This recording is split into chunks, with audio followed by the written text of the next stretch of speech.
this video, I will walk you through creating an eye-catching and convincing EOI, that's the expression of interest, for a global talent visa, independent visa, subclass 858.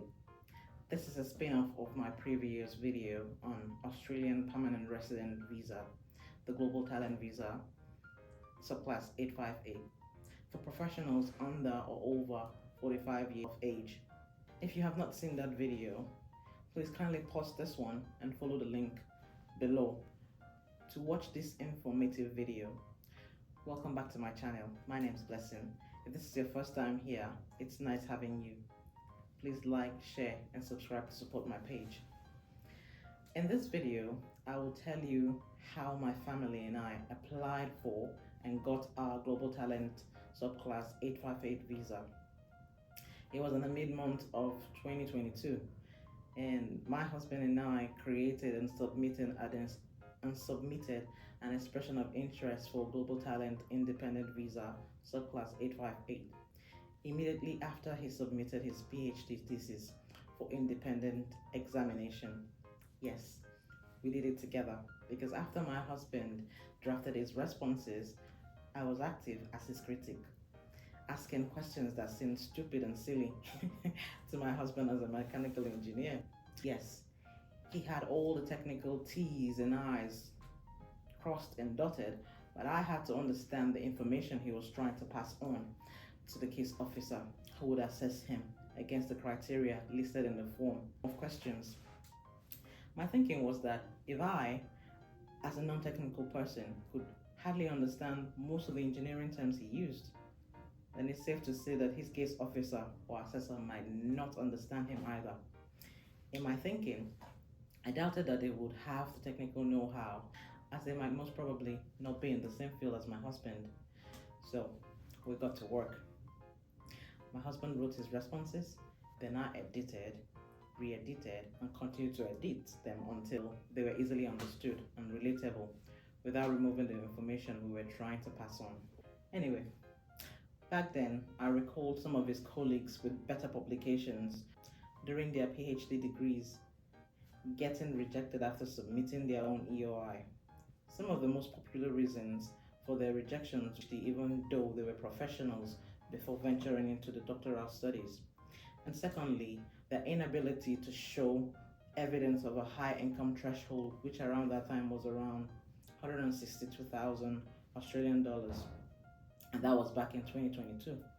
Let me quickly remind you that under the Global Talent Program, eligible individuals are people who are highly skilled in one of the minister's defined sectors or in a related sector, and currently earning or likely to earn at the Fair Work high income threshold for Australia, and could submit an expression of interest to have their visa applications processed ahead of others. The Fair Work high income threshold can easily be checked online through a Google search. So these rejections did not really deter us. However, they made us think about how we could make our EOI different from the others without sounding boastful.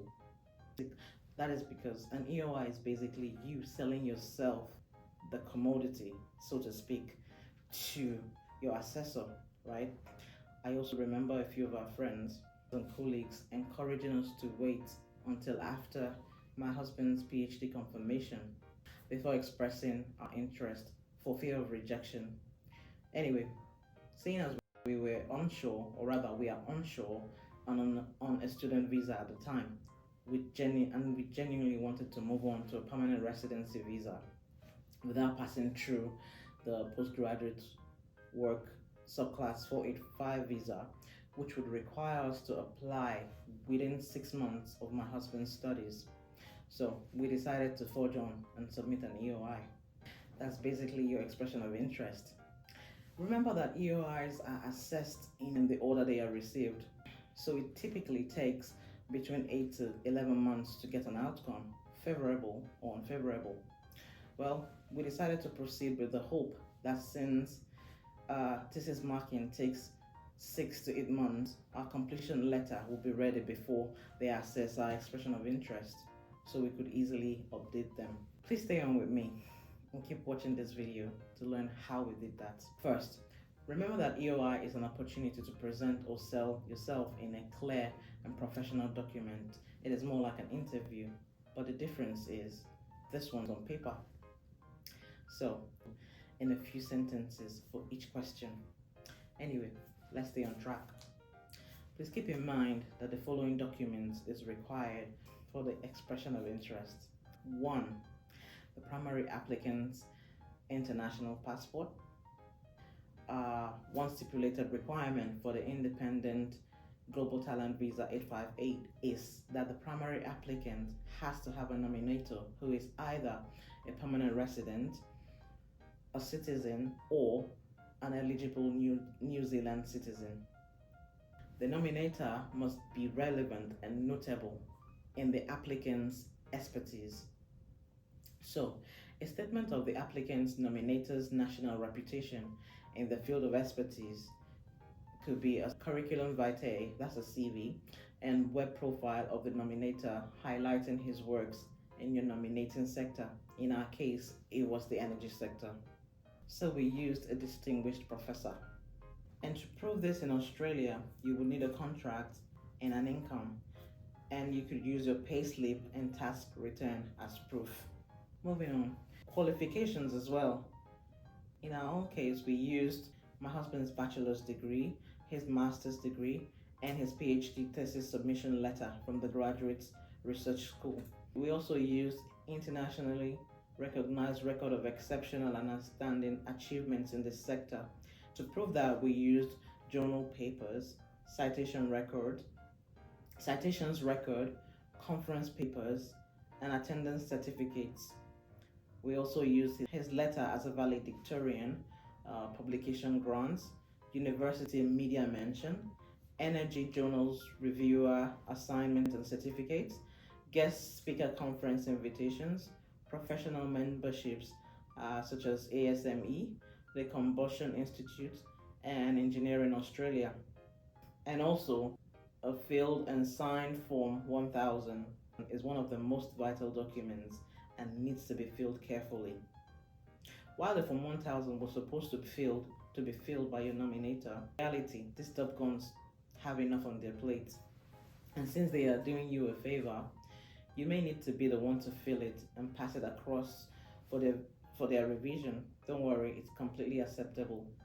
As one of the questions on the form asks if the nominator had any help filling the form.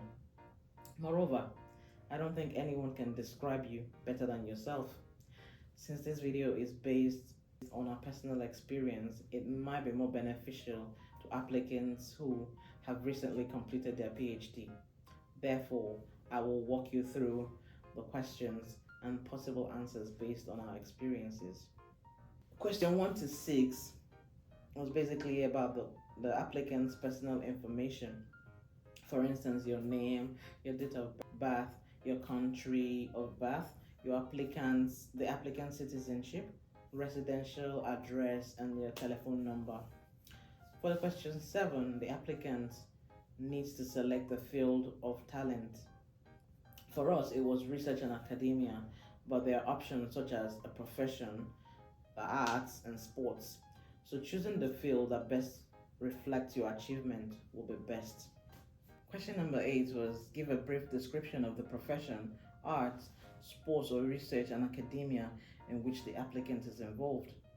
It might be best to write a summary of what activities you are or were involved in and the extent of your involvement that proves you will contribute to the growth of the Australian economy.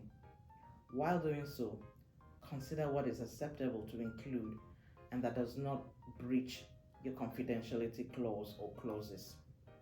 A possible answer could be XYZ, that's the applicant, has been involved in waste recovery and utilization and renewable and clean energy research and development.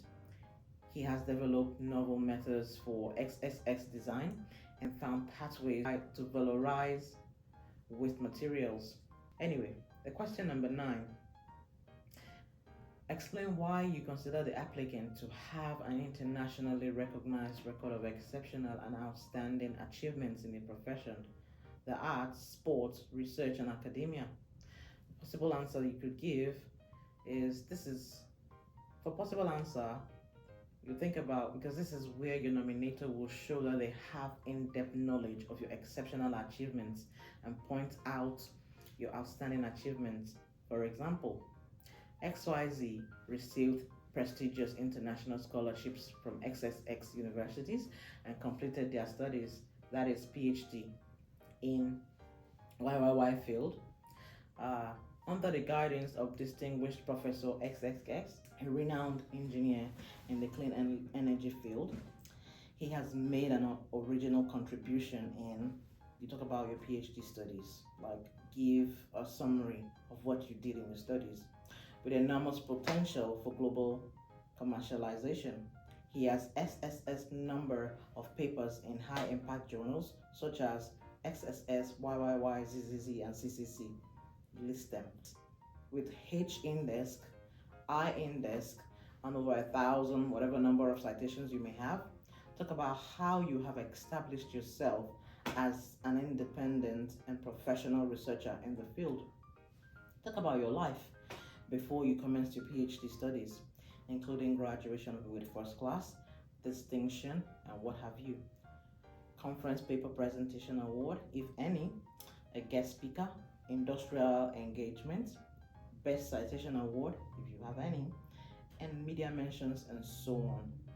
The list could go on for you. The list could go on, right? It all depends on your achievements so far. Question 10. Is the applicant still prominent in their field?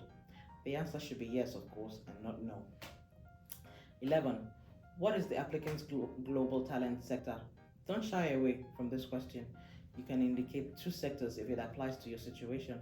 For example, we showed clean energy and renewable energy, and also circular economy. So you take your pick of where your expertise falls in. Question 12. Give a statement of the applicant's current prominence in their field. Indicate that you are still prominent in your field. Mention your recent job offer in the field, your teaching engagement, research grants received or applied for. Emphasize that you are an asset to the industry. There is no limit to what you can do and achieve. Alright, moving on. Question 13. Describe how the applicant will be an asset to the Australian community. This is a very dicey question that can be tackled in different ways. In our own case, we mentioned briefly that Australia has a recycling and waste management problem. Our skills and expertise will help Aussie-based companies develop cost-effective and cutting-edge thermal decomposition technology to convert waste materials into valuable products. We also have extensive knowledge and expertise in renewable design, development and deployment, hydrogen to iron, and steel making decarbonization. Could be different from yours. You just need to, think hard and be constructive with your sentencing and how you give your examples or how you put your achievements together. Explain why the applicants would have no difficulty obtaining employment or becoming established independently in Australia in their field. Well, this is where you indicate that you have outstanding technical, research, and soft skills needed by modern day employers and will not have difficulty obtaining employment. Mention that the current market has an enormous demand for your skill set and explain how you will integrate and become established in Aussie energy and waste management. If you have a job offer in Australia, it is time to capitalize on it. Question 15 and 16. Is the applicant currently employed and occupation name? Yes. If you have a job, this is where you indicate your salary and your job designation. It is also important to note that all the information you've provided in the expression of interest needs to be validated with proof. So be truthful, or you will end up amongst the 0.6% of visa rejections.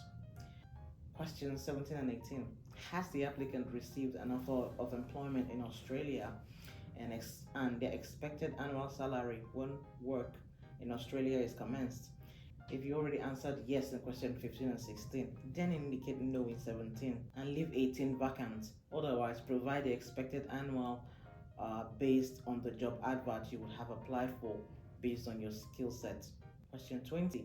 Give details of any registration, licensing, and professional memberships held by the applicant. This question is simply asking about any memberships or licensing you might have. For instance, the Institute of Electrical and Electronic Engineers, ASME, American Society of Mechanical Engineers, and others. Question 21. Is the applicant aged below 18 or above 55 years of age? Indicate by picking yes or no. If yes is chosen, then you will need to provide how it will be of exceptional benefit to the Australian community. 22. Explain how you were satisfied that the applicant's claim is genuine. Your nominator needs to answer this genuinely with reasons, such as saying that all your claims are verifiable. For instance, your H-index, your I-index, and citations can actually be verified in the public domain, including Google Scholar, ResearchGate, LinkedIn profiles, and other certificates attached in your application. Question 23. As a nominator, are you representing an Australian organization or an individual? For the Australian organization part, that's if you're being nominated by any organization, you fill part A. Obviously, we filled part B because we had an individual nominator. In part B, question 37 to 45 are detailed particulars of your nominator, including their age, name, address, email contact, telephone, and status in Australia. That's where you basically state if they are a permanent resident, citizen, or eligible New Zealand citizen. Anyway, jumping to question 45. This is where you describe how you have acquired a national reputation in the same area as the applicant. This is very important as it is an opportunity for your nominator to show his worth and how they have contributed to Aussie, their research grants and profile before signing off in question 47. Finally, your nominator will need to indicate if they have received help in filling this form from anyone. For example, you helped fill the form. That is where your nominator will answer the question accordingly. I hope this video helps you gain a global talent pathway subclass 858 like ours. I would love to hear from you. I would love to read from you. Please consider commenting and interacting with me through the comment section. And don't forget to like, share, and subscribe for more informative updates to help you achieve your Aussie dream. See you in my next video. Thank you.